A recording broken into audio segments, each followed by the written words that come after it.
الحمد لله رب العالمين،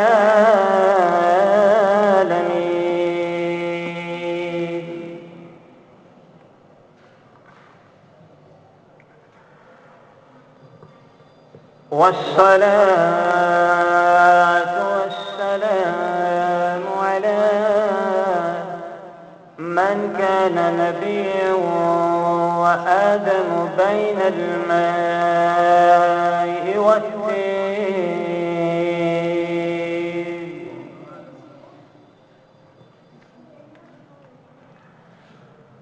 وعلى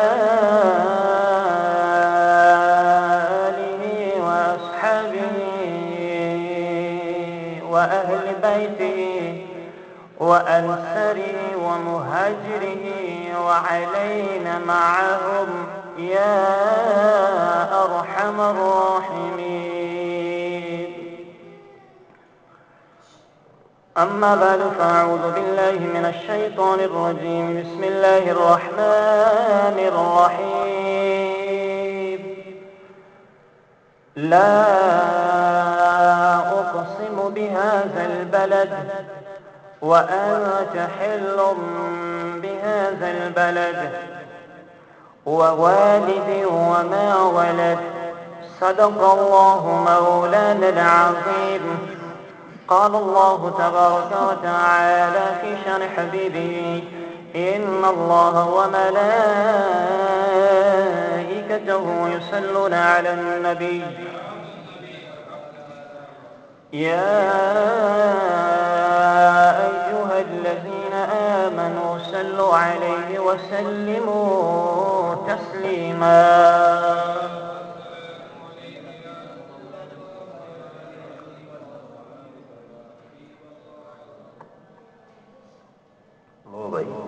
سبحان اللہ. آپ کے درود و سلام پر سبحان اللہ. بہت ساروں نے تو پڑھا ہی نہیں. بلند آواز سے پڑھیں. الصلاۃ والسلام علیک یا رسول اللہ. الصلاۃ والسلام علیک یا حبیب اللہ. الصلاۃ والسلام علیک یا نبی اللہ وعلی آلک واصحابک یا نور اللہ.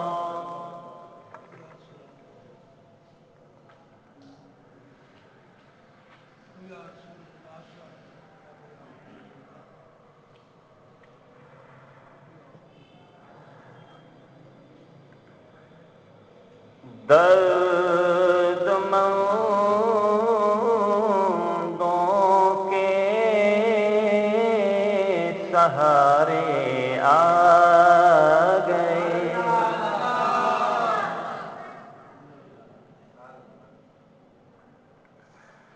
یتیموں بے کسوں بے سہاروں لاچاروں درد مندوں کے سہارے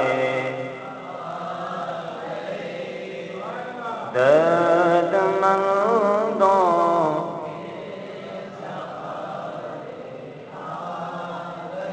یہ آپ لوگ ہی پڑھو گے، میں نہیں پڑھوں گا، سب آپ ہی پڑھیں گے.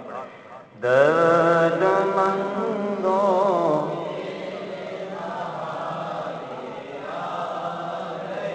آ گئے آقا ہمارے آ گئے. درد مندوں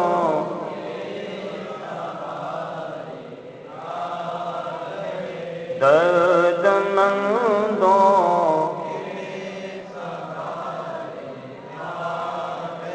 نصیب چمکے فرشیوں کے نصیب چمکے فرشیوں کے کہ عرش کے چاند آ رہے ہیں. جھلک سے جن کی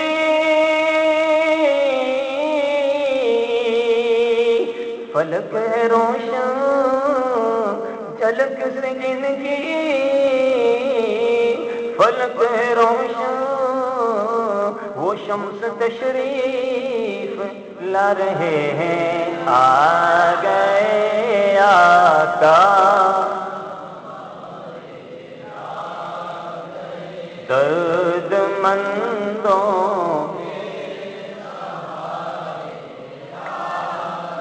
نثار تیری چہل پہل پہ ہزاروں عیدیں، اے ربیع الاول سوائے ابلیس کے جہاں میں سبھی تو خوشیاں منا رہے، درد مندوں کے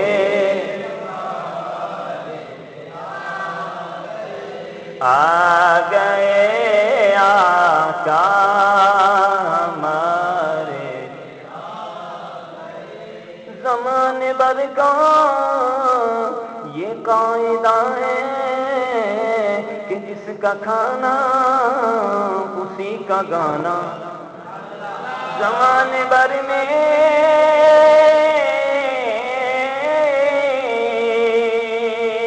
یہ قاعدہ ہے کہ جس کا کھانا اسی کا گانا، وہ نعمتیں ہم جن کی کھا رہے ہیں، گیت انہیں کے ہم گا رہے ہیں، نعمتیں سکھا رہے ہیں انہیں کے ہم گیت گا رہے ہیں، درد مندوں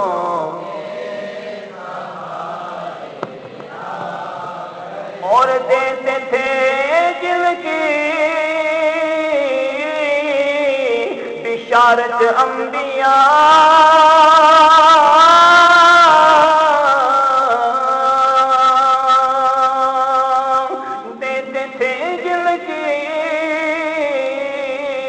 بشارت انبیاء،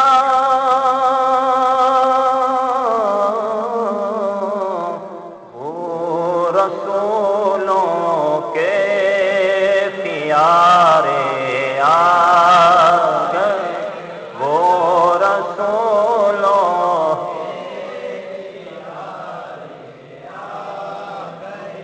آ گئے آقا ہمارے، درد مندوں کے سہارے آ گئے۔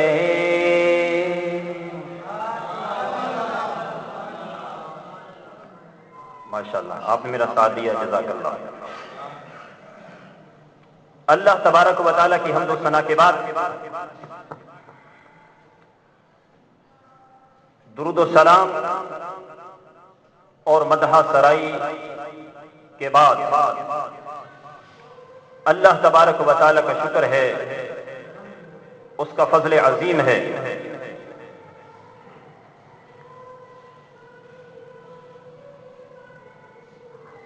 کہ جس کی توفیق سے ہمیں اس سال بھی شب مولد النبی صلی اللہ علیہ وسلم یعنی شب میلاد مصطفیٰ کی حاضری نصیب ہوئی، اور اس اللہ کا شکر ہے جس نے ہمیں اس مبارک رات میں اپنے گھر آنے کی توفیق عطا فرمائی۔ یہ سب اللہ کی توفیق ہے، اور اپنا ذکر اور اپنے حبیب صلی اللہ علیہ وسلم کا ذکر سننے کی توفیق عطا فرمائی۔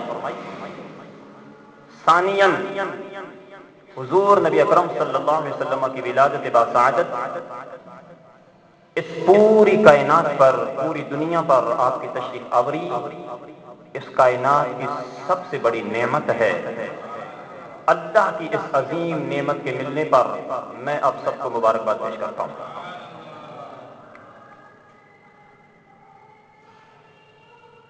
سب سے پہلے جس ذکر کے لیے ذکر مصطفیٰ کی فضیلت پر انشاءاللہ میں 2-3 باتیں بیان کروں گا کہ جن کا ذکر سننے کے لیے میں اور آپ یہاں پر حاضر ہوئے ہیں، اس ذکر مصطفیٰ کی فضیلت کیا ہے، اس پر دو تین باتیں، اس کے بعد پھر انشاءاللہ میلاد مصطفیٰ کی طرف آئیں۔ حضور علیہ السلام کی ذات مبارک جامع الاوصاف ہے، تمام وصف اور تمام صفتیں، تمام کمالات اور تمام فضائل اللہ پاک نے ذات مصطفیٰ میں جمع فرما دی۔ جس طرح حضور علیہ السلام کی ذات اقدس جامع الاوصاف ہے، اسی طرح حضور علیہ السلام کا ذکر جامع الاذکار ہے۔ ذکر مصطفیٰ میں ذکر خدا بھی ہے، ذکر مصطفیٰ میں ذکر اہل بیت بھی ہے، ذکر مصطفیٰ میں ذکر صحابہ اور خلفائے راشدین بھی ہے، ذکر مصطفیٰ میں ذکر اولیاء و صالحین بھی ہے۔ اللہ پاک نے حضور علیہ السلام کے ذکر کو وہ جامعیت اور وہ ہماگیریت اور وہ کلیت عطا کی ہے اور وہ فضیلت عطا کی ہے کہ اگر صرف حضور ہی کا ذکر کر لیا جائے تو سارے اذکار کا اجر بیک وقت مل جاتا ہے۔ قرآن مجید میں اللہ تبارک و تعالی نے ارشاد فرمایا الا بذکر اللہ تطمئن القلوب، خبردار اللہ کے ذکر سے دل اطمینان پاتے ہیں۔ اس آیت مبارکہ میں اللہ پاک نے فرمایا کہ اللہ کے ذکر سے دل چین پاتے ہیں، سکون پاتے ہیں۔ اس آیت کریمہ کی تفسیر میں جلیل القدر تابعی حضرت مجاہد اور حضرت قتادہ، یہ حضرت عبداللہ ابن عباس کے شاگرد ہیں، یہ روایت کرتے ہیں اس آیت کریمہ کی تفسیر میں۔ امام ابن ابی شیبہ نے اپنی مصنف میں اس کو بیان کیا، اور امام جریر نے تفسیر الطبری میں بیان کیا، اور امام جلال الدین سیوطی نے در منصور کے اندر بیان کیا۔ حضرت مجاہد اور حضرت قتادہ کہتے ہیں اللہ رب العزت نے فرمایا کہ اللہ کے ذکر سے دل اطمینان پاتے ہیں۔ ان سے پوچھا گیا کہ اللہ کا ذکر کیا ہے؟ فرماتے ہیں ذکر اللہ هو محمد صلی اللہ علیہ وسلم، محمد مصطفیٰ کی ذات وہی اللہ کا ذکر ہے۔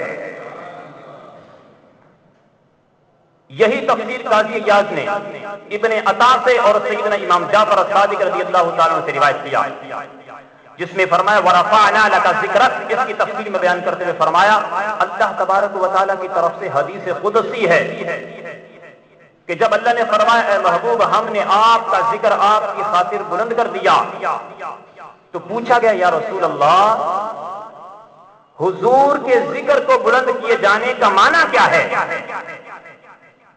اللہ نے جو فرمایا ہے کہ آپ کا ذکر بلند کیا، اس کا مطلب کیا ہے؟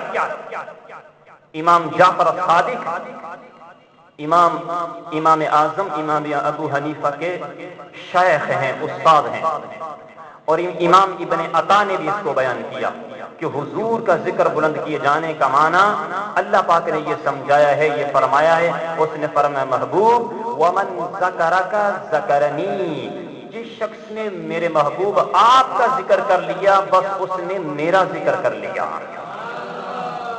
ومن ذکرک بالرسالہ وقد ذکرنی بالربوبیہ، اے محبوب جس نے آپ کی رسالت کا ذکر کر لیا اس نے حقیقت میں میری ربوبیت کا ذکر کر لیا۔ فرمایا اللہ پاک نے میرے محبوب آپ کے ذکر کو میں نے اپنے ذکر کے ساتھ وہ اتصال، وہ نسبت، وہ تعلق، وہ عین یکدیگر ہو جانے کا مقام عطا کر دیا، یعنی ذکر مصطفیٰ کو ذکر خدا کا وہ عین یکدیگر بنا دیا کہ جو کوئی آپ کا ذکر کر لے گا اس کے نامہ اعمال میں ذکر خدا کرنا لکھا جائے گا، اور جو آپ کی رسالت اور نبوت کا ذکر کرے گا اس کے نامہ اعمال میں اللہ کی توحید اور ربوبیت کا ذکر لکھا جائے گا۔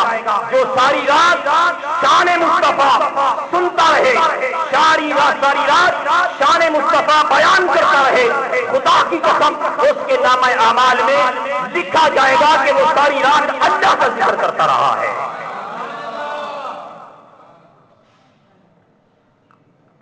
یہ ایک معنی تھا کہ حضور کا ذکر جامع الاذکار ہونے کے اعتبار سے اللہ کا ذکر ہے۔ اب ایک اور بات ذہن نشین کر لیں اسی حوالے سے، اگر کوئی یہ شخص عقیدہ رکھے کہ حضور معاذ اللہ اللہ ہیں، وہ کافر و مشرک ہو جائے گا۔ مصطفیٰ خدا نہیں ہے، خالق اور مخلوق اور عبد اور معبود اس فرق کو نہیں مٹایا جا سکتا، لہذا حضور خدا نہیں۔ یہاں تک تو بات کنفرم ہے، طے ہے، مگر اس آیت کریمہ نے بتا دیا حضور تو خدا نہیں، مگر حضور کا ذکر ذکر خدا ضرور ہے۔ ذکر میں وحدت کر دی، حضور تو خدا نہیں مگر حضور کی محبت محبت خدا ہے۔ حضور خدا نہیں مگر حرمت مصطفیٰ حرمت خدا ضرور ہے۔ حضور خدا نہیں مگر تعلق مصطفیٰ تعلق باللہ ضرور ہے۔ حضور خدا نہیں مگر بیعت برکت مصطفیٰ بیعت برکت خدا ہے۔ حضور خدا نہیں مگر اطاعت مصطفیٰ اطاعت خدا ہے۔ معصیت مصطفیٰ معصیت خدا ہے۔ قربت مصطفیٰ قربت خدا ہے۔ ادب مصطفیٰ ادب خدا ہے۔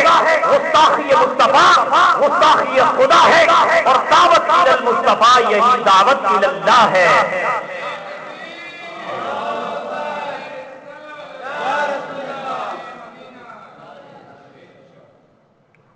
تیسری بات حضور صلی اللہ علیہ وسلم کے ذکر کے حوالے سے امام ابن الجوزی نے الوفا میں نقل کیا، امام محمد بن یوسف الشامی نے السبل الہدی میں روایت کیا، امام قسطلانی نے المواہب میں روایت کیا، البہجۃ النفوس کے اندر روایت کیا گیا، امام ابن سبا نے شفا صدور میں روایت کیا، جب حضور کے وجود بشری کے لیے مٹی کو چن لیا گیا، حضرت عبداللہ ابن مبارک امیر المومنین فی الحدیث حضرت عبداللہ ابن مبارک امیر المومنین فی الحدیث روایت کرتے ہیں امیر المومنین فی الحدیث حضرت سفیان ثوری سے، حضرت سفیان ثوری روایت کرتے ہیں حضرت امام جعفر الصادق سے، حضرت امام جعفر الصادق روایت کرتے ہیں حضرت امام محمد الباقر سے، حضرت امام محمد الباقر روایت کرتے ہیں عن ابیہ اپنے والد گرامی حضرت امام زین العابدین سے، حضرت امام زین العابدین عن ابیہ روایت کرتے ہیں اپنے والد گرامی حضرت امام حسین سے، حضرت امام حسین عن ابیہ اپنے والد گرامی حضرت مولا علی شیر خدا سے روایت کرتے ہیں۔ یہ پوری سند میں نے بیان کر دی اور حدیث کے نام بھی بتا دیے۔ حضرت مولا علی شیر خدا روایت کرتے ان اللہ تعالی خلق نور محمد قبل ان يخلق السماوات والارض والعرش والکرسی والقلم والجنہ۔ سیدنا مولا علی شیر خدا روایت کرتے ہیں اللہ پاک نے حضور صلی اللہ علیہ وسلم کو اس وقت پیدا کیا جب نہ زمین تھی نہ آسمان تھا نہ عرش تھا نہ کرسی تھی نہ لوح تھا نہ قلم تھا نہ دوزخ تھی نہ جنت تھی، اور پھر اس وقت پیدا کیا قبل ان یخلق آدم ونوحا وابراہیم واسماعیل واسحاق ویعقوب۔ انبیاء میں سے کوئی نبی پیدا نہ ہوا تھا، نہ کسی نبی کی روح تھی نہ وجود تھا، نور مصطفیٰ سب سے پہلے موجودات میں سب سے پہلے نقش اول نور مصطفیٰ تھا۔ اب فرمایا نور مصطفیٰ پیدا کر کے نور مصطفیٰ بن گیا، ثم حبس نور محمد فی حجاب القدرہ، پھر پیدا کر کے اس وقت تھا تو کچھ بھی نہیں، عرش بھی نہیں تھا، کرسی بھی نہیں تھی، لوح قلم بھی نہ تھا، تو مصطفیٰ کے نور کو کہاں رکھتے؟ فرمایا اللہ پاک نے نور مصطفیٰ کو فی حجاب القدرہ اپنے حجاب قدرت میں رکھا۔ 12,000 سال تک حجاب قدرت میں رکھا، پھر کئی ہزار سال تک اللہ رب العزت نے نور مصطفیٰ کو حجاب عظمت میں رکھا، پھر کئی ہزار سال حجاب نعمت میں رکھا، پھر حجاب رحمت میں رکھا، پھر حجاب سعادت میں رکھا، پھر حجاب کرامت میں رکھا، پھر حجاب منزلت میں رکھا، پھر حجاب ہدایت میں رکھا، پھر حجاب نبوت میں رکھا، پھر حجاب رفعت میں رکھا، پھر حجاب ہیبت میں رکھا، پھر حجاب شفاعت میں رکھا، پھر 12 مرتبہ طویل مدت رب کائنات جگہ بعد دیگرے اپنے حجابات میں نور مصطفیٰ کو اپنے فیض دیتا رہا۔ اللہ پاک کیوں رکھتا تھا یہ فیض کیوں دیتا؟ تاکہ ہر حجاب میں مصطفیٰ کو اپنا فیض دے سکے۔ جب حجاب قدرت میں رکھا نور مصطفیٰ کو قدرت الہیہ کا فیض مل گیا، جب حجاب عظمت میں رکھا نور مصطفیٰ کو عظمت خدا کا فیض مل گیا، پھر رحمت خدا کا فیض ملا، پھر سعادت خدا کا فیض ملا، پھر کرامت الہیہ کا فیض ملا، پھر ہدایت الہیہ کا فیض ملا، پھر رفعت الوہیت کا فیض ملا، پھر ہیبت الہیہ کا فیض ملا، پھر شفاعت کا فیض ملا۔ جب اللہ پاک نے اپنے سارے حجابات کے فیضان عطا کر دیے، پھر حضور کے اسم پاک اور حضور کے نور کو لو پر ظاہر کیا، حضور کے اسم پاک کو لو پر ظاہر کیا، پھر جب قلم بنا تو جب قلم نے لکھا لو پر تو سب سے پہلے ذکر کس کا کیا ہوگا؟ ذکر کس کا لکھا ہوگا؟ حدیث کے لفظ ہیں کتبا وما کان وما یکون، پھر قلم نے جو کچھ ہو چکا تھا وہ بھی لکھ دیا، جو کچھ ہونے والا تھا وہ بھی لکھ دیا۔ ارے لوگوں، جو ہونے والا تھا مستقبل میں، یہ بات تو سمجھ میں آتی ہے کہ سب کچھ بعد میں ہوا، مگر کتبا وما کان، جو کچھ پہلے ہو چکا تھا وہ بھی لکھ دیا۔ وہ کیا تھا؟ جو لوح و قلم سے پہلے ہو چکا تھا وہ کیا تھا؟ جو لوح و قلم سے پہلے تھا وہ کیا تھا؟ اب قلم خدا کو تو لکھ نہیں سکتا، قلم خدا کو تو لکھ نہیں سکتا، وہ ذات تو احاطہ تحریر سے تحریر میں نہیں آ سکتی، اس کی شان ما کان وما یکون سے ماورا ہے۔ تو قلم نے سب سے پہلے جو لکھا لوح پر کیا لکھا؟ وہ ذکر مصطفیٰ لکھا۔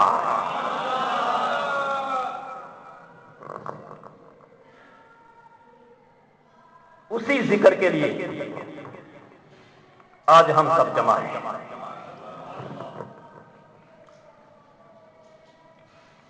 اب یہ حضور صلی اللہ علیہ وسلم کے ذکر کی بات تھی، اب آ جائیے حضور صلی اللہ علیہ وسلم کے میلاد پاک کی طرف۔ میلاد مصطفیٰ بتاؤں کہ یہ دن مخلوق کو کب ملا اور کیسے ملا۔ حضرت کعب الاحبار رضی اللہ تعالیٰ عنہ سے روایت ہے، حضور صلی اللہ علیہ وسلم کی بشری تخلیق کا جب اللہ پاک نے ارادہ فرمایا تو سیدنا جبریل امین کو حکم دیا کہ جبریل، میں اپنے محبوب کا وجود پیکر بشری بنانا چاہتا ہوں، نور مصطفیٰ بن چکا، زمین سے جا ایسی جگہ سے مٹی لے آ جو میرے محبوب کے وجود کے لائق ہو اور جس مٹی سے محبوب کا پیکر بشری بنایا جا سکے۔ حدیث میں ہے جبریل امین زمین پر اترے اور آج جس جگہ گنبد خضرا ہے اور حضور کی قبر انور ہے اس مقام سے مٹی لے گئے۔ معلوم یہ ہوا کہ اس زمین کے ٹکڑے سے بہتر ساری کائنات میں کوئی ٹکڑا نہیں، اس ٹکڑے جیسا کوئی کائنات میں کوئی ٹکڑا نہیں، حتیٰ کہ یہ ٹکڑا جہاں میرے آقا آرام فرما ہے، یہ زمین کا وہ ٹکڑا اپنے مرتبے میں، اپنی فضیلت میں روئے زمین سے ہونا تو ایک طرف عرش معلی سے بھی اعلیٰ ہے۔ سیدنا جبریل امین نے مٹی لا کر اللہ کے حضور پیش کر دی، اس مٹی کو تسنیم کے پانی سے دھویا گیا، جنت کے اعلیٰ پانیوں سے اسے چمکایا گیا تاکہ حضور کا فیضان جنت کے پانیوں کو بھی نصیب ہو جائے۔ پھر اس کے اندر نور نبوت رکھا گیا، اور نور نبوت رکھ کر اس مٹی کو عرش کرسی لوح و قلم کا طواف کروایا گیا اور زمین و آسمان میں پھرایا گیا، تاکہ کائنات کا ہر ہر گوشہ اور ہر ہر کونا اس خمیر مصطفیٰ کو پہچان لے۔ اس کے بعد پھر یہ نور نبوت آدم علیہ السلام کو پیدا کر کے ان کی پشت میں منتقل کر دیا۔ وہ نور حضرت آدم کی پیشانی میں چمکنے لگا۔ پھر حضرت آدم کے زمانے میں ابتداءً حضرت حوا کے بطن سے 2 بچے پیدا ہوتے تھے، ایک لڑکا اور ایک لڑکی۔ جب حضرت آدم علیہ السلام کے بیٹے حضرت شیس علیہ السلام کی ولادت کا وقت آیا تو وہ تنہا پیدا ہوئے، کیونکہ ان کو حضور صلی اللہ علیہ وسلم کے نور کا تنہا وارث بنانا تھا۔ تو المختصر حضور صلی اللہ علیہ وسلم کا نور پاک نسلاً بعد نسلاً پاک پشتوں سے پاک پشتوں کی طرف، پاک رحموں سے پاک رحموں کی طرف منتقل ہوتا ہوتا حضرت عبد المطلب کے زمانے تک آ پہنچا۔ حضرت عبد المطلب کی پیشانی میں جب یہ نور مصطفیٰ چمکا، امام زرقانی المواہب میں لکھتے ہیں حضرت عبد المطلب کے جسم سے کستوری کی خوشبو آتی تھی، اور دور دور سے یہودی اور یہودیوں کے علماء، عیسائیوں کے راہب علماء، فقہاء، قرآن زبور انجیل کے عالم دور دور سے حضرت عبد المطلب کی زیارت کے لیے آتے اور حضرت عبد المطلب کی پیشانی کو بوسہ دیتے تھے، اور شکل و صورت دیکھ کر وہ پہچان لیتے کہ اس شخص کی جو پیشانی چمک رہی ہے اس کے اندر آخر الزمان نبی کا نور ہے۔ کتب و سیر میں آتا ہے، تاریخ کی کتابوں حدیث کی کتابوں میں، کہ یہود و نصارہ کے علماء فقہاء حضور علیہ الصلوۃ والسلام کی نورانیت کو، آپ کے کمالات کو، آپ کے فضائل کو، آپ کی آمد کو جانتے بھی تھے، پہچانتے بھی تھے۔ اگر جانتے نہ ہوتے تو مدینہ طیبہ ایک چھوٹی سی بستی جو دنیا میں نہ کسی بڑی تجارت کا مرکز تھی، نہ کوئی صنعت کا مرکز تھی، اور نہ کسی تہذیب و ثقافت کا مرکز تھی، حضور کی آمد سے پہلے جب ان کو پتہ چلا کہ وہ آخر الزمان پیغمبر، اس کی ولادت کا وقت قریباً پہنچا ہے، انہوں نے اپنے وطن چھوڑ دیے۔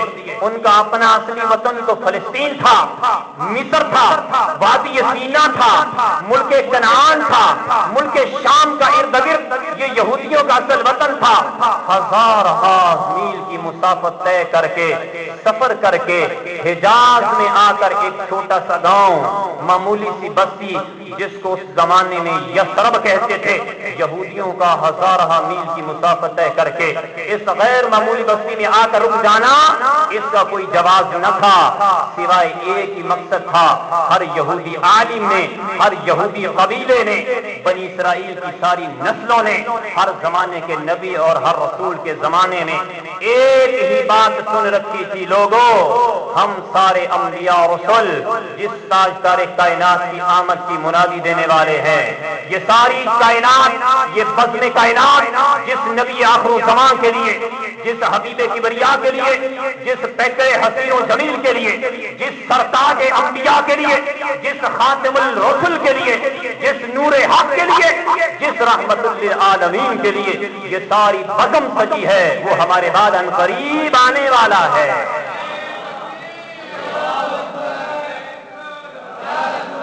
حضور صلی اللہ علیہ وسلم کی ولادت کا علاقہ، ولادت کا شہر، ہجرت کا شہر، آپ کا مسکن، آپ کا وطن، آپ کے حد و خال، آپ کا حلیہ مبارک، آپ کا خاندان، آپ کا قبیلہ، آپ کا حسب و نسب، آپ کے احوال زندگی، آپ کے خطوات، مدینہ ہجرت کرنا، وہاں قیام کرنا، خلفائے راشدین کا ساتھ دینا، وہی مدینہ میں وصال فرمانا، گنبد خضرا کا وہی بننا، یہ سب کچھ توریت میں بھی تھا، انجیل میں بھی تھا، زبور میں بھی لکھا ہوا تھا۔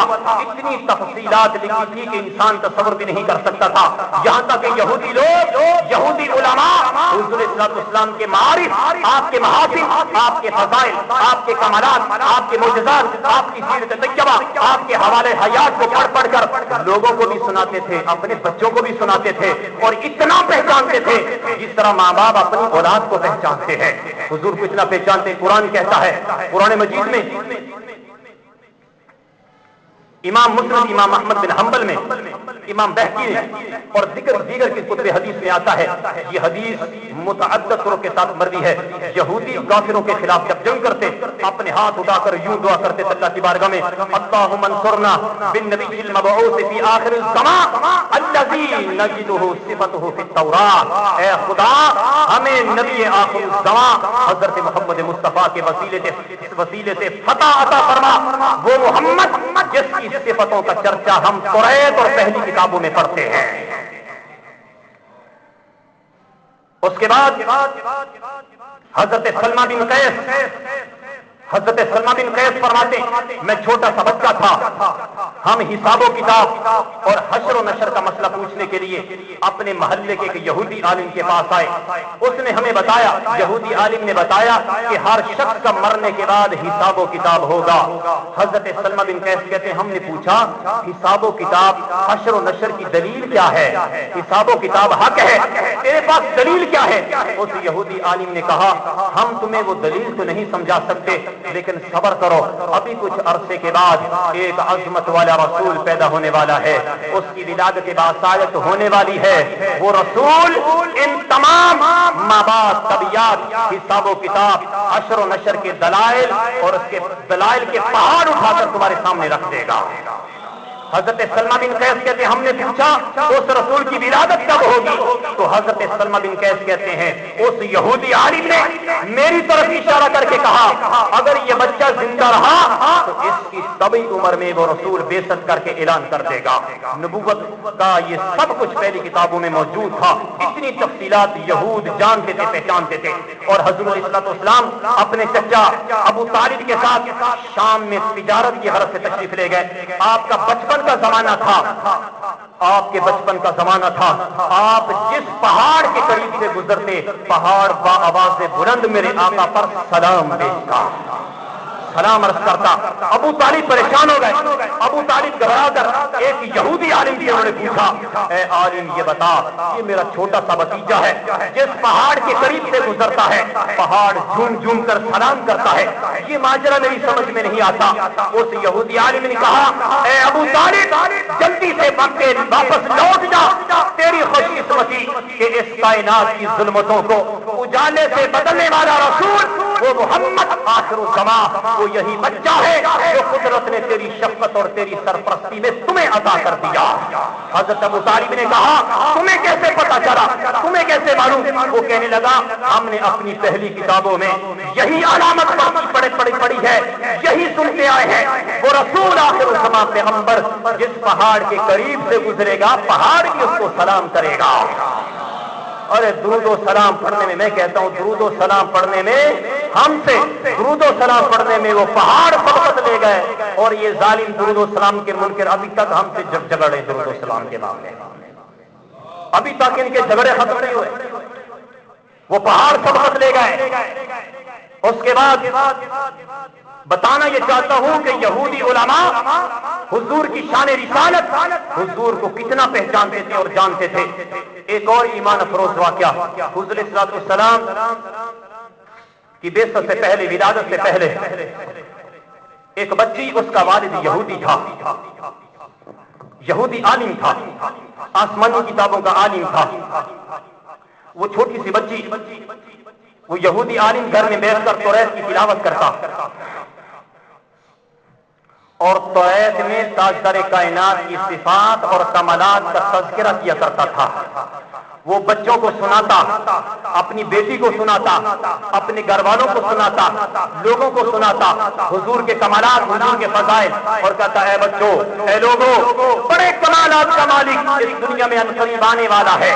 وہ بچی بچپن میں، لڑکپن میں اپنے باپ سے آخر الزمان نبی کے تذکرے کمالات سنتی رہی تا کہ وہ حضور کے کمالات سن کر حضور کی مشتاق ہو گئی، دیدار کی مشتاق ہو گئی. شدت سے انتظار کرنے لگی کب میرے آقا اس دنیا میں جلوہ افروز ہوں. بالآخر حضور کی پیدائش کے بعد حضور نے اعلان نبوت کیا. جو کمالات اور صفات اس لڑکی نے اپنے والد سے سنی تھی وہ ساری صفات اور کمالات اس نے حضور کی ذات کے اندر دیکھ لی. وہ لڑکی حضور کی بارگاہ میں آئی اور کلمہ پڑھ کر مسلمان ہو گئی. اسی اسنا میں اس کا باپ کو یہودی عالم رسول پاک کی رسالت سے منحرف ہو چکا تھا, حضور کی رسالت کا انکار کر چکا تھا, کفر کر دیا, حضور کے فضائل اور حضور کے مناقب اور کمالات کا اس نے انکار کر دیا. وہ بدبخت اس نے اسی پر اکتفا نہ کیا بلکہ حضور کو گالیاں دیتا, بکتا صبح و شام حضور کو گالیاں دیتا, تان و تشریح کرتا. اس کی بیٹی باپ کو روکتی کہ ابا جان خدا کے لیے ایسا مت کر, یہ وہی رسول ہے جس کے بارے میں نے آپ سے سنا تھا, آپ ہی نے مجھے بتایا. اگر تمہیں ایمان کی توفیق نہیں تو کم سے کم حضور کو گالیوں تو نہ دے. وہ ظالم اور گالیاں دیتا. اسی دوران کیا ہوا, اس بدبخت کی آنکھوں کی بینائی جاتی رہی, نابینا ہو گیا. بڑے بڑے طبیبوں سے حکیموں سے علاج کروایا لیکن بینائی نہ لوٹی, اندھا ہی رہا. ایک دن اس کی بیٹی نے کہا بجان ایک حکیم مکہ میں آیا ہے, اگر آپ اجازت دیں تو میں اس حکیم سے آپ کی آنکھوں کی دوائی لاؤں. اس نے کہا بیٹی جاؤ جلدی جاؤ, میں تو ترس گیا, آنکھوں کی بینائی سے ترس گیا, جلدی جا. وہ صحابیہ گئی اور حضور تاجدار کائنات کے در دولت پر باہر جا کر کھڑی ہو گئی.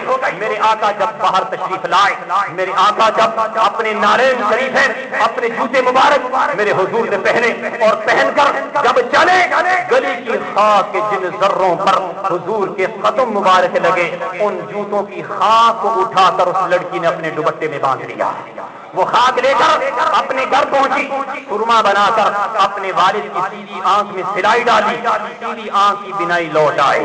الٹی آنکھ میں ڈالی, اس کی بینائی لوٹ آئی. وہ یہودی تڑپ اٹھا, خوشی کے مارے رونے لگا, کہنے لگا بیٹی مجھے اس حکیم کے مت پر لے جا, میں اس حکیم کے قدم دھو کر پیوں جس کی دوائی نے میری بینائی لوٹا دی. وہ بڑا زبردست طبیب ہے, وہ کون ہے؟ بیٹی کہنے لگی ابا جان میں بتاتی ہوں صبر کیجیے, یہ وہی حکیم ہے, یہ وہی رسول برحق ہے. یہ دوائی اس کے مطلب کی دوا نہیں بلکہ اس کے قدموں سے مس ہونے والے خاک کے ذرات ہے. یہ رسول کے قدموں کی مٹی ہے جو میں لائی تھی. وہ یہودی بدبخت چیخ اٹھا, اس نے کہا تو نے میرے دشمن کے قدموں کی خاک میری آنکھوں میں ڈال دی. چھری نا, میں اس آنکھ کو قبول نہیں کرتا, ایسی آنکھ مجھے نہیں چاہیے. اس ظالم نے چھری ماری, آنکھ کی پھپڑی کو باہر نکال دیا, دوسری آنکھ کو چھری ماری, اپنی بینائی ضائع کر دی. مگر بار بار چھریاں مارتا, آنکھ کو ضائع کرتا لیکن بینائی سلب نہ ہو سکی. بیٹی نے ہاتھ پکڑ لیا اور کہا بجان اگر تو قیامت تک بھی چھریوں سے اپنے آنکھوں میں وار کرتا رہے, یہ محمد مصطفیٰ کے طلبوں کی خاک ہے, اس کی بنائی کبھی سلب نہیں ہو سکتی.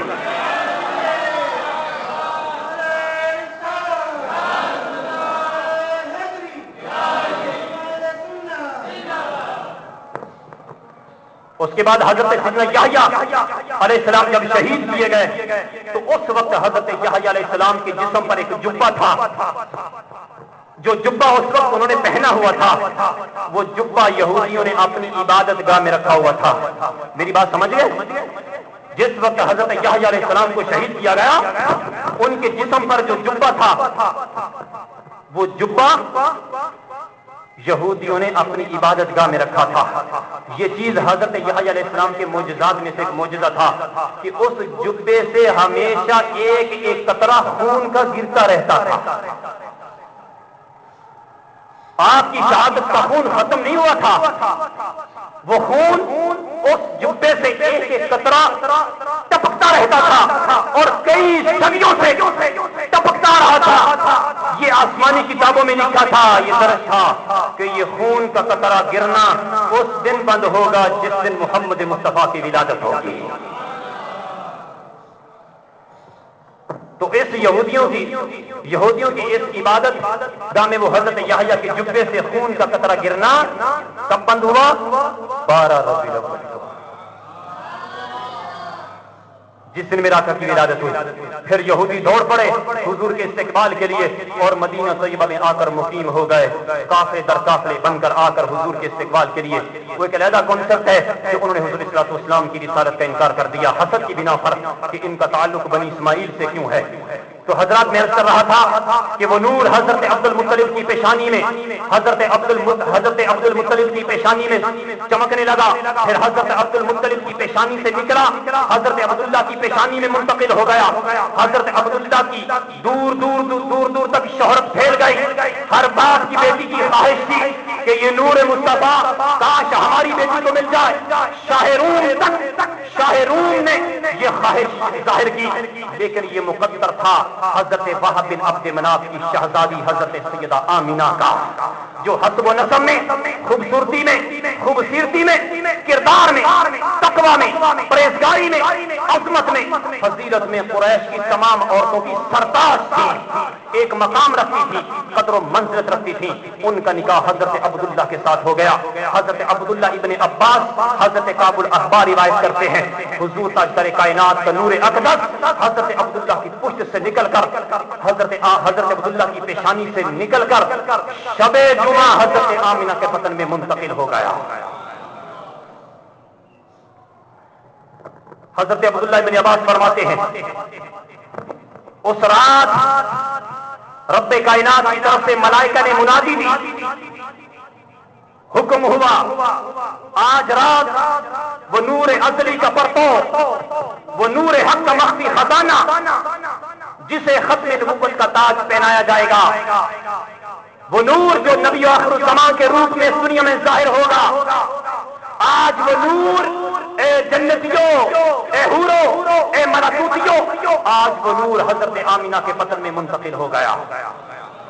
اب اس نور کے ظہور کا آخری مرحلہ ولادت باقی رہ گیا، اور دنیا کی تاریکی کو دور کرنے کے لیے وہ نور بس اب ظاہر ہونے کو قریب ہے. آج جنت کے دروازے کھول دیے جائیں، جنت میں چراغاں ہو، جنتوں میں تازہ بہار آ جائے، بلکہ اس رات جس رات وہ نور منتقل ہوا، نہ صرف جنتوں پر بلکہ روئے زمین پر اور خاندان قریش کے ہر گھر پر اور شہر مکہ کے ہر گھر پر، ادھر حضور کا نور منتقل ہوا، ادھر شہر مکہ کے ہر گھر پر ایک نور منتقل ہوا. اور کتب حدیث میں آتا ہے اس رات کائنات کی ہر شے نے اعلان کیا اور ایک دوسرے کو مبارکباد دی اور اعلان کیا آج ختم المرسلین کا نور اپنی والدہ کے وطن میں منتقل ہو چکا ہے. المختصر حضرت آمینہ رضی اللہ تعالی عنہ کے وطن مبارک میں عرصہ حیات پورا ہوا اور حضور کی ولادت کا وقت آن پہنچا. حضور صلی اللہ علیہ وسلم کی ولادت کا یہ واقعہ اس کو محدث امام ابو نعیم نے روایت کیا، خطیب بغدادی نے روایت کیا، امام ابن سعد نے، امام طبرانی نے، امام بہقی نے، امام نشاپوری نے، امام حافظ ابو بکر نے، امام زرقشی نے، امام قسطلانی نے، ان تمام ائمہ حدیث نے اس کو بیان کیا اور ان تمام محدثین کی روایت کو جمع کر کے میں بتانے لگا. حضرت آمنہ فرماتی جب حضور کی ولادت مقدسہ کا وقت قریب آیا، فرماتی معمول کے مطابق مجھ پر ایک کیفیت طاری ہوئی جو ولادت کے وقت طاری ہوتی ہے. وہ مجھ پر جب کیفیت طاری ہوئی، اچانک مجھے یوں محسوس ہوا کہ ایک سفید پرندے کے پر کی طرح کسی روشن چیز نے میرے دل پر مسا کیا ہے. یہ حضور کی والدہ ماجدہ اپنی اس وقت کی کیفیت بیان فرما رہی. فرماتی جب اس روشن چیز نے میرے دل پر مسا کیا تو اس سے وہ درد ذی ختم ہو گیا اور پھر مجھے جنت کا سفید مشروب پیش کیا گیا. ولادت سے پہلے وہ میں نے پی لیا، اب ولادت کے وقت سے شروع سے ہی زمینی چیزیں اٹھا لی گئی اور سارا انتظام اب جنت سے ہو رہا ہے. فرماتی ایک عظیم نور نے گھیر دیا اور چاروں طرف سے مجھے جنتی حوروں نے گھیر دیا. حضرت مریم آ گئی، حضرت آسیہ آ گئی. پھر فرماتی ایک نور زمین سے لے کر آسمان کی طرف بلند ہوا جس سے مشرق و مغرب روشن ہو گئے، مشرق و مغرب چمک اٹھے. فرماتی رأیت ثلاثة آلام مضروبات، احد فی المشرق وواحد فی المغرب وواحد علی ظاہر الکعبہ. ایک نور چمکا آسمان سے مشرق سے مغرب تک، ساری کائنات روشن ہو گئی اور میں نے شام کے محلات کو دیکھ لیا اور اس دوران میں نے 3 جھنڈے دیکھے. رب کائنات نے 3 جھنڈے نصب کیے، احد فی المشرق، ایک جھنڈا مشرق میں، وواحد فی المغرب، ایک جھنڈا مغرب میں نصب کیا گیا اور ایک جھنڈا خانہ کعبہ کی چھت پر ظاہر کیا گیا. فرماتی ہے لوگوں میں نور کے چمکنے کا منظر اپنی آنکھوں سے دیکھ رہی تھی اور شرق سے غرب تک پھیلا ہوا نور، چاروں طرف نور، اور کعبۃ اللہ کی چھت پر ان جھنڈوں کا نظارہ کر رہی تھی. میں اس سے گم تھی کہ اچانک میں نے دیکھا کہ وہ پیکر نور تاجدار کائنات مسکراتے ہوئے میری جوڑی میں آ گئے.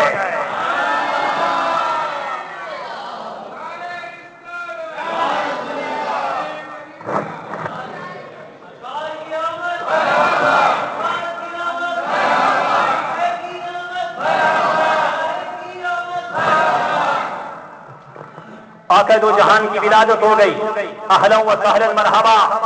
وہ نور ازلی، وہ نور ازلی، وہ نور ابد، وہ نور جو بزم کائنات کی رونق تھی، وہ نور جو ختم المرسلین ہے، وہ نور جو حبیب کبریا کا نور تھا، وہ نور جو عالم ارواح میں انبیاء کی روحوں پر چمکا، وہ نور جسے سامنے رکھ کر اس کا کلمہ انبیاء سے پڑھایا گیا، وہ نور کہ انبیاء نے اس نور کا کلمہ پڑھا تو اللہ نے ان انبیاء کو نبوت دی.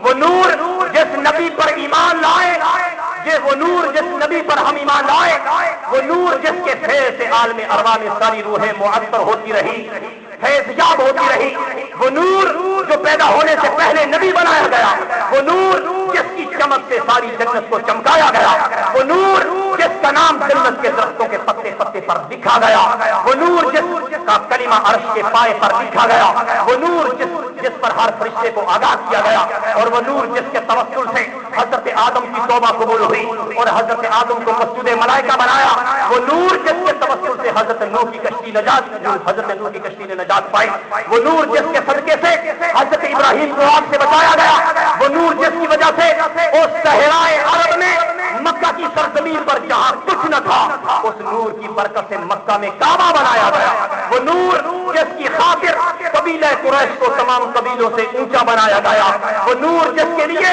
رب کائنات قیامت برپا کرے گا، پھر اس نور کی شان عالم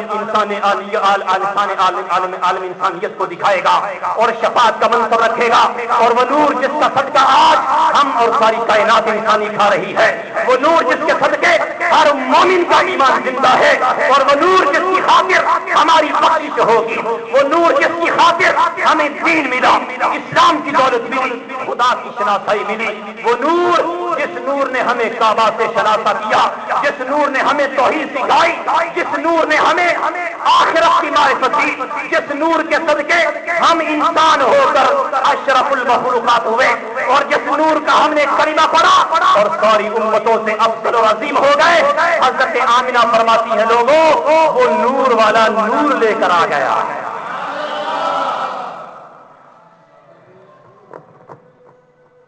فرماتی آپ مسکرا رہے تھے، حضور مسکراتے ہوئے پیدا ہوئے، یہ اس بات کی علامت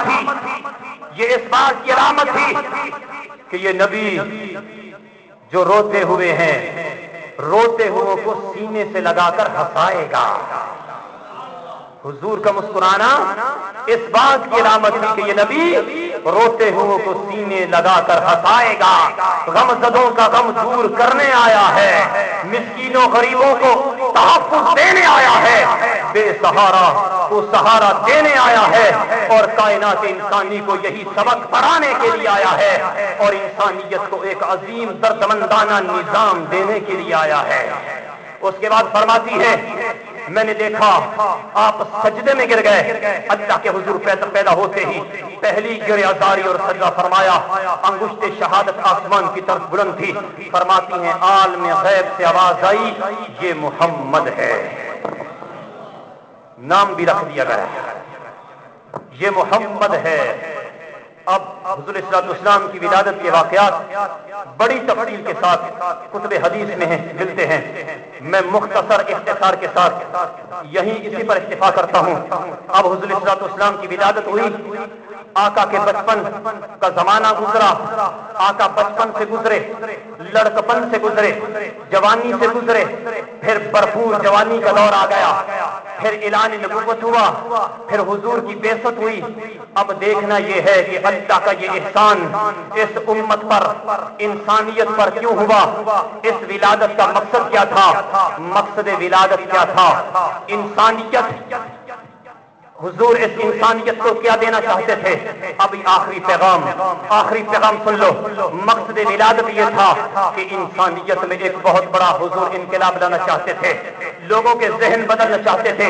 حضور کی بعثت ہوئی، توجہ کے ساتھ یہ ایک بہت بڑا اہم پیغام ہے جو میں دنیا کو دینا چاہتا ہوں. آقا کی بعثت ہوئی، آقا دو جہاں نے پیغام صحابہ کرام تک پہنچایا، صحابہ کرام کے ذریعے اس پورے عالم انسانیت تک پہنچایا، اور حضور صلی اللہ علیہ وسلم نے اس پیغام کے لیے ہر قربانی دی اور لوگوں کے دلوں میں ایمان داخل کیا. ایمان حضور صلی اللہ علیہ وسلم کی آمد سے جو انسانیت کو ملا، جو لوگ اس ایمان کی رونق سے بہرایاب ہوئے، ان کی فکر، ان کی سوچ بدلتی گئی، تبدیلی آ گئی. تبدیلی کیسے آئی؟ جو حلقہ بگوش اسلام ہوئے، جنہوں نے ایمان کو، نور کو اپنے دلوں میں داخل کیا، جنہوں نے آقا دو جہان کے پیغام کو قبول کیا، جنہوں نے اسلام کا جھنڈا حضور کی بعثت کے بعد اٹھا لیا اور اپنا تن من دھن سب کچھ اس پیغام مصطفی کو سر بلند کرنے کے لیے لٹانے کا عہد کر لیا، جنہوں نے اپنا ہاتھ آقا کے ہاتھ میں دے دیا، جنہوں نے اپنی زندگیاں حضور کے مشن کے سپرد کر دی، جنہوں نے اپنا مرنا جینا آقا کی بعثت کے مقصد کے سپرد کر دیا اور حضور کے ہو گئے. جب بدل گئے اب سوچیں کس طرح بدل گئے. حضور کی ولادت نے، حضور کی بعثت نے لوگوں کے کردار بدل دیے. حضرت سیدنا صدیق اکبر رضی اللہ تعالی عنہ کا بیٹا جو بدر کی جنگ ابھی تک مسلمان نہیں ہوا تھا، اے مسلمانان عالم، اے آقا دو جہان کے غلاموں اور حضور کی محبت کا دم بھرنے والوں، حضور پر ایمان لانے اور حضور سے محبت کا نتیجہ کیا؟ اور آج آقا دو جہان کی ولادت کی عظیم نعمت پر اللہ کی بارگاہ میں شکر بجا لاتے ہوئے ہم اس مقصد کی طرف آئیں کہ حضور اس دنیا میں کیوں آئے، ہمیں کیا دیا، حضور کا پیغام ہم سے کیا توقع رکھتا ہے، بعثت مصطفی کے حوالے سے ہماری ذمہ داری کیا بنتی ہے. آج ہم سب اپنے گریبانوں میں جھانکیں کہ ہم آقا کی بعثت کے مقصد کی ذمہ داری پوری کر رہے ہیں. ارے محبت مصطفی قدم بھرنے والوں، غلامی مصطفی قدم بھرنے والوں، اس امر کا جائزہ لو. حضور نے ہمیں کس راہ پر چلایا، کس طرف کی زندگی کا سبق ہمیں دیا اور آج ہم کس طرز زندگی کی طرف چل پڑے ہیں، کس طرز کی زندگی گزار رہے ہیں اور کیا اس قابل ہے کہ آج ہم اپنا چہرہ حضور کے سامنے لے جا سکیں. آؤ وہ فرق دیکھو. میں اس میں ایک تصویر آپ کے سامنے رکھتا ہوں. آقا کی آمد ہوئی، زندگیاں بدل گئی. آقا کی بعثت ہوئی، لوگوں کی فکر کے پیمانے بدل گئے. آقا کی بعثت ہوئی، سوچ کے رخ بدل گئے. آقا کی بعثت ہوئی، طرز زندگی بدل گیا، ترجیحات بدل گئیں، زندگی کی سوچیں بدل گئیں، انسانی طرز زندگی بدل گئے. لوگ کچھ اور تھے، کچھ اور ہو گئے.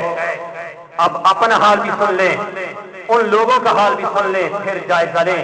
حضرت سیدنا صدیق اکبر کا بیٹا مسلمان ہو جانے کے بعد کہتا ہے، غزوہ بدر میں اپنے باپ سے کہتا ہے، ابو بکر صدیق سے کہنے لگا، ابا جان بدر کا میدان ہے، بدر کا میدان تھا، آپ 2 مرتبہ آپ کی گردن میری تلوار کے نیچے آئی، زد میں آئی. اگر میں چاہتا تو ایک جھٹکے میں آپ کا سر تن سے جدا کر دیتا، مگر دونوں بار میں نے آپ کو باپ سمجھ کر چھوڑ دیا، قتل نہیں کیا. سیدنا صدیق اکبر جب یہ بیٹے کی بات سنی جلال میں آ گئے اور فرمایا، بیٹا تو نے مجھے 2 بار باپ سمجھ کر چھوڑ دیا، اس رب کی عزت کی قسم جس کے قبضہ قدرت میں میری جان ہے، تو نے مجھے 2 بار چھوڑ دیا. اگر تیری گردن ایک بار بھی میری تلوار کے نیچے آ جاتی، خدا کی قسم کبھی نہ چھوڑتا، سر قلم کر دیتا.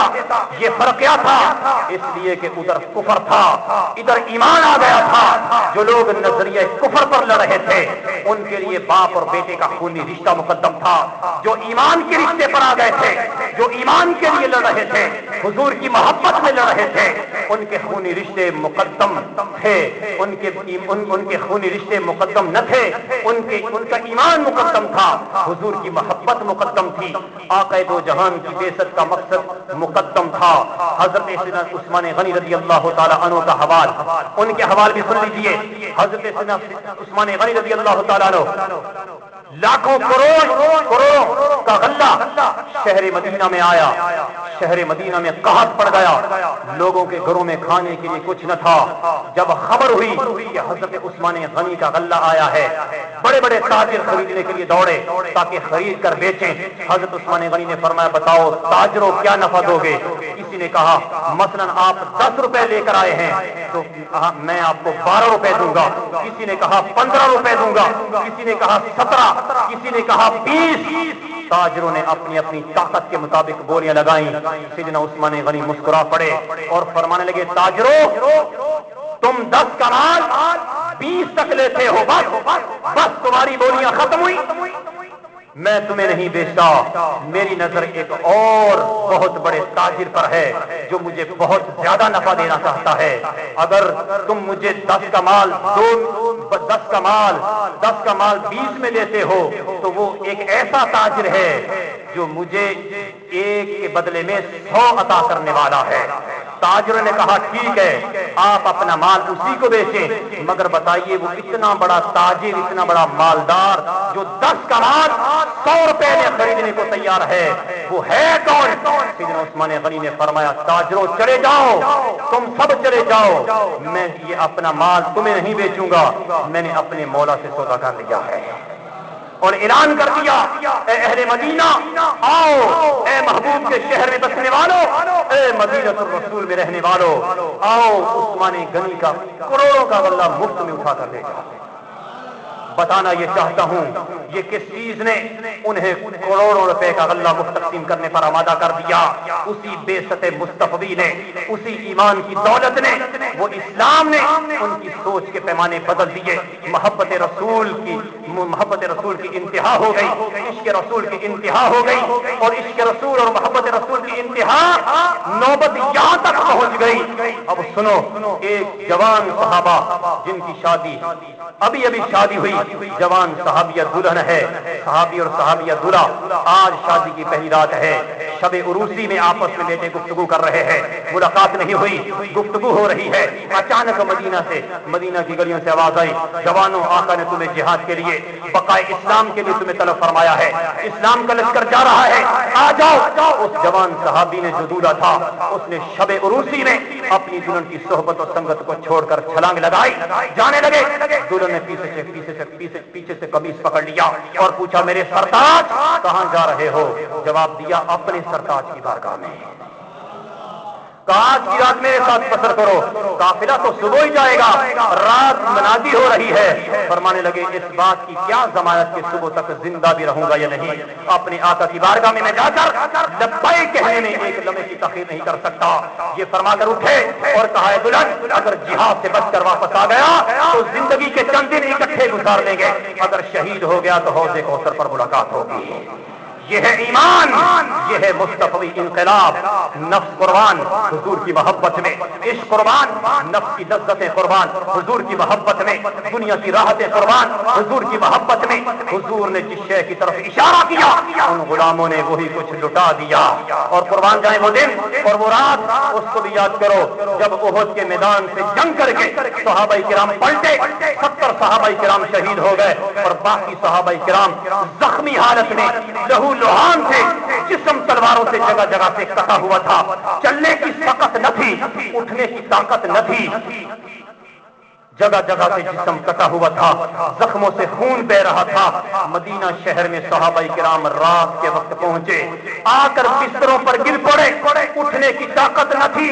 احد کی جنگ سے آئے تھے, آج پہلی رات, صبح نہ ہوئی تھی. ایسی حالت میں اگر آپ کو کوئی بلائے تو بتاؤ انسانی سطح پر سوچو, اس حالت میں کوئی آواز دے تو اٹھ جاؤ گے؟ تمام صحابہ لیتے ہی تھے کہ اچانک آقا کے اعلان کی نے پھر منادی دی, آواز دی. اس نے کہا لوگوں اٹھو, تمہیں حضور نے بلایا ہے. اہل مکہ نے پھر حملہ کرنے کی تیاری کی ہے, محمد مصطفیٰ پھر تمہیں قافلہ بنا کر لے جانا چاہتا ہے. تلواریں اٹھاؤ اور میرے ساتھ چل پڑو. قربان جائیں ان صحابہ کرام کے قدموں پر, اپنے زخموں کو بھول گئے, مصطفیٰ کی آواز پر لبیک کہا اور حضور کے قدموں میں حاضر ہو گئے.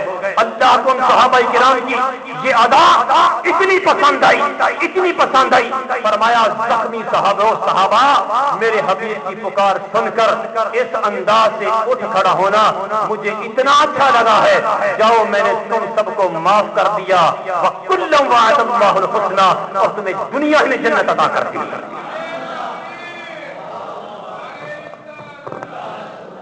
حضور کی بعثت نے زندگیوں کے معیار بدل دیے, رخ بدل دیے.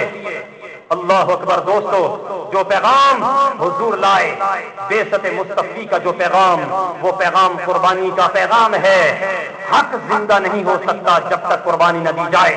اگر حق کے قربانی دیے بغیر زندہ ہونے کی کوئی صورت ہوتی، آقا اپنا وطن قربان نہ کرتے، ہجرت نہ کرتے۔ اگر قربانی دیے بغیر حق زندہ ہو سکتا ہوتا، امام حسین اپنے پورے خاندادے اور حتیٰ کہ اپنی گردن کٹوا دی قربانی نہ دیتے، کربلا آباد نہ کرتے۔ حق کو زندہ کرنے کا راستہ صرف اور صرف قربانی ہے، اور عشق مصطفیٰ میں سب کچھ قربان کر دینا ہے۔ اللہ رب العزت حضور صلی اللہ علیہ وسلم کے میلاد پاک کا یہ مہینہ ہمارے لیے باعث برکت کرے، اس کی برکتوں اور سعادتوں اور اس کی ظاہری اور باطنی نعمتوں سے مالا مال فرمائے۔ وآخر دعوانا ان الحمد للہ رب العالمین۔